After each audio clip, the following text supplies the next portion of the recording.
많은 사람들이 욥기를 고난을 참고 인내하는 성경으로 알고 있습니다. 욥이 고난을 당했지만 참고 인내하였기에 하나님께서 큰 복을 더하여 주셨다. 우리는 이렇게 욥기를 생각합니다. 욥기는 참고 인내하는 이야기가 아닙니다.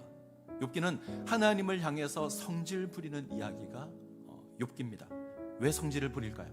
하나님께서 살아 계신다면, 하나님께서 역사하신다면 절대 일어나지 말아야 할 일이 일어나고 있기 때문에 그렇습니다.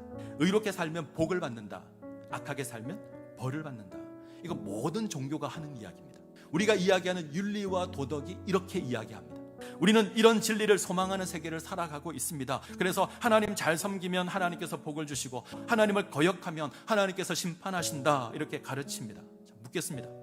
맞는 말입니까? 틀린 말입니까? 맞는 말입니다. 그런데 이 말이 모든 것의 답은 아닙니다.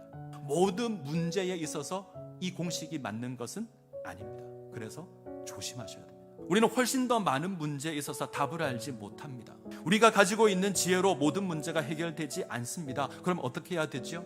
판단하기를 멈추셔야 합니다. 심판하기를 멈추셔야 합니다. 그리고 하나님을 찾고 하나님께 물어야 합니다. 이것이 욥기가 이야기하는 지혜입니다. 자, 욥의 세 친구는 행위 화복이라는 지혜로 욥을 정죄합니다. 하나님께서 욥, 너를 외면하는 것은 네가 하나님을 외면했기 때문이다, 이렇게 말을 하죠. 그럼 욥은 어떻게 이야기할까요? 나는 하나님을 외면한 적이 없다. 그런데 하나님이 나를 외면하시니 나도 그 이유를 모르겠다. 그래서 내가 하나님께 좀 물어야겠다.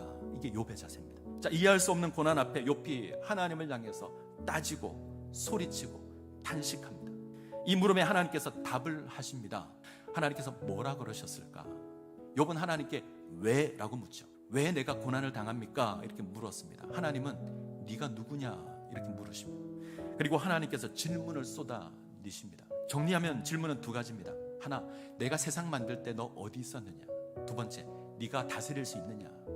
네가 이 세상을 운행할 수 있느냐? 묻습니다. 자, 이렇게 묻는 건 이런 겁니다. 행위 화복의 세계에 갇혀있는 그 욥을 창조의 세계로 끌고 오는 겁니다. 우물 안에 있는 개구리는 우물 밖에 다른 세상이 있다는 것을 모릅니다. 자, 욥과 세 친구는 이 우물 속에 살았습니다. 세 친구는 눈에 보이는 그 하늘로 욥의 고난을 이해합니다. 그들에게 하나님은 잘하면 상을 주고 못하면 벌을 주는 그런 하나님입니다. 그들의 눈으로 볼 때 욥의 고난이 이해가 안 되지요. 그래서 따집니다. 근데 하나님이 어떻게 하죠?